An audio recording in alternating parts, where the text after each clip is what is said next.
अस्सलाम वालेकुम व्यूअर्स, मैं हूं आपका होस्ट अब्दुल रहमान और आज डिस्कस करेंगे पाकिस्तान से बड़ी मिकदार में एक्सपोर्ट होने वाले तेल को। ओगरा ने मजीद 30,000 टन फर्नेस ऑयल एक्सपोर्ट करने की इजाज़त दे दी है।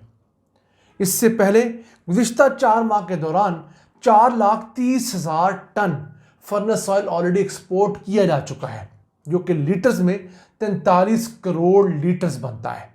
फर्नेस ऑयल एक ऐसी किस्म का ऑयल होता है जो कि खाम तेल को रिफाइन करने के बाद बचता है। यानी खाम तेल को आप जब ऑयल रिफाइनरी के अंदर रिफाइन करते हैं, उसमें से पेट्रोल निकालते हैं, डीजल निकालते हैं, जेट फ्यूल निकालते हैं, इस तरह की चंद बुनियादी चीज़ें निकालते हैं, तो उसके बाद एक गाढ़ा सा महलूल बचता है जिसे फर्नेस ऑयल कहा जाता है। अब पाकिस्तान में पहले इस फर्नेस ऑयल को मुख्तलिफ पावर प्लांट्स के अंदर इस्तेमाल करके बिजली पैदा की जाती थी, लेकिन इस वक्त अगर हम इस फर्नेस ऑयल से बिजली पैदा करें तो बिजली का एक यूनिट 45 रुपये से ज़्यादा का पड़ता है। इस वजह से अब पाकिस्तान के अंदर मौजूद तमाम फर्नेस ऑयल पर चलने वाले पावर प्लांट्स बंद पड़े हैं।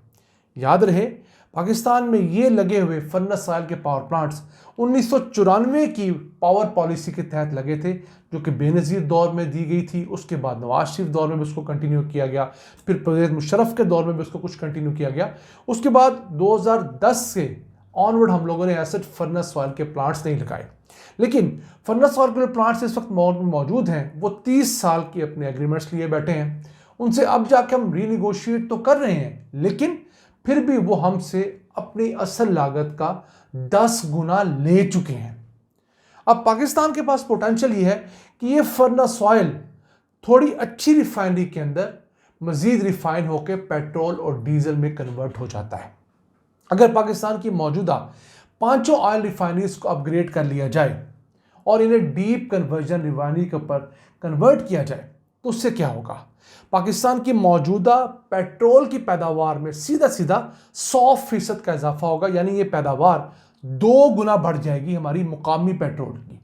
इसी के साथ साथ जो हम डीजल पैदा करते हैं पाकिस्तान के अंदर खाम तेल से, उस डीजल की पैदावार में 47% का इजाफा हो जाएगा। तो जब हम पेट्रोल डबल पैदा कर रहे होंगे, डीजल 47% इजाफी पैदा कर रहे होंगे, तो हम रिफाइंड हालत के अंदर पेट्रोल डीजल दुनिया से कम मंगा रहे होंगे, जो हमें हर साल 1 से 1.5 बिलियन डॉलर्स की बचत देगा। याद रहे, जब आप दुनिया से कोई भी रिफाइंड प्रोडक्ट मंगवाते हैं, मसलन पेट्रोल, डीजल, जेट फ्यूल वगैरह, तो वो आपको महंगी पड़ती है। उसके मुकाबले में अगर आप खाम तेल मंगवा लें तो आपको खाम तेल सस्ता पड़ेगा।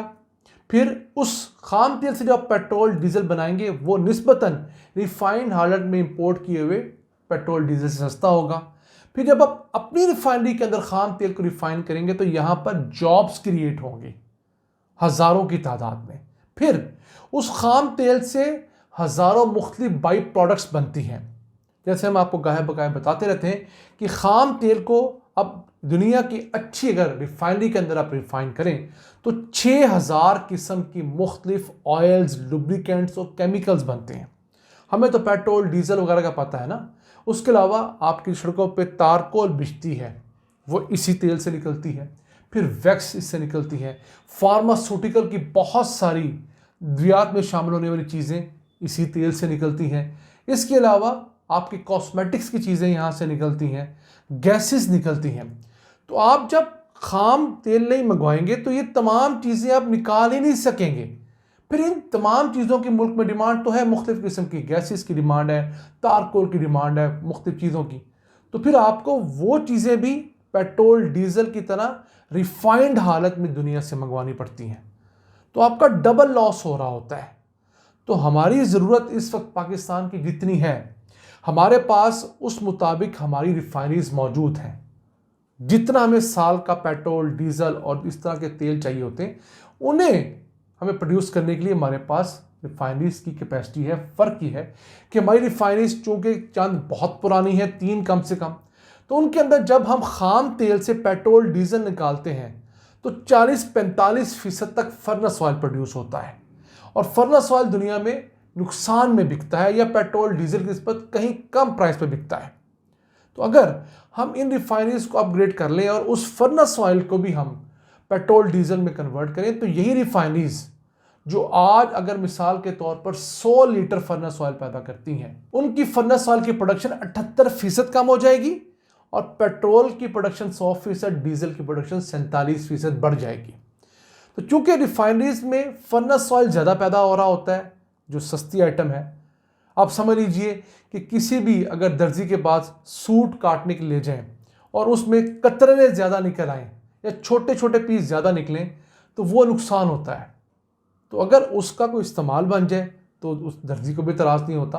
तो पाकिस्तान के पास जो असल करने का काम हंगामी बुनियादों पे है, वो अपनी रिफाइनरीज को अपग्रेड करना है ताकि हम हर साल 1 से $1.5 बिलियन बचा सकें। और ये रिफाइनरीज इतनी मालदार हैं, मुनाफे बख्श हैं कि अपने पैसे से खुद को अपग्रेड कर सकती हैं। फ़र्क ये है कि हुकूमत अभी तक इनके कुछ डिमांड्स और मुतालबात को सेटल डाउन नहीं कर सकी। अब जो फर्नेस ऑयल पाकिस्तान में पैदा हुआ वो औसतन 1,38,000 रुपये टन बिकता है, यानी समझ लीजिए 138 रुपये लीटर ये फ़रोख्त होता है। तो जितना हम लोगों ने अब तक फ़रोख्त किया है वो कोई $214 मिलियन का बनता है। तो उसको अगर हम पेट्रोल में कन्वर्ट करते हैं तो उसके मुकाबले अगर 138 रुपये लीटर फर्नेस ऑयल है तो पेट्रोल की एक्स रिफाइनरी प्राइस 164 रुपये लीटर है और जो डीजल उसकी एक्स रिफाइनरी प्राइस 168 रुपये लीटर है।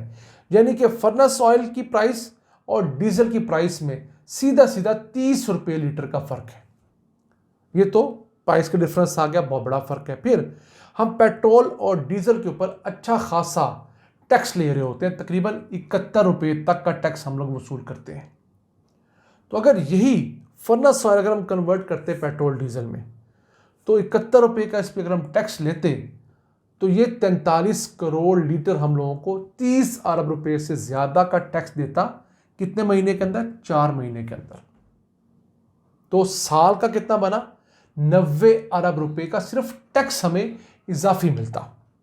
और 90 अरब रुपया कितना होता है? आप इसे आसान अल्फाज में अगर समझना चाहें तो इस 90 अरब रुपये से हम लोग हर साल पाकिस्तान के अंदर कम से कम 500 बेड्स के 10 अस्पताल खड़े कर सकते हैं। इस तरह हम लोग 10 नई अच्छी यूनिवर्सिटीज़ पाकिस्तान में तामीर कर सकते हैं इस 90 अरब रुपये से।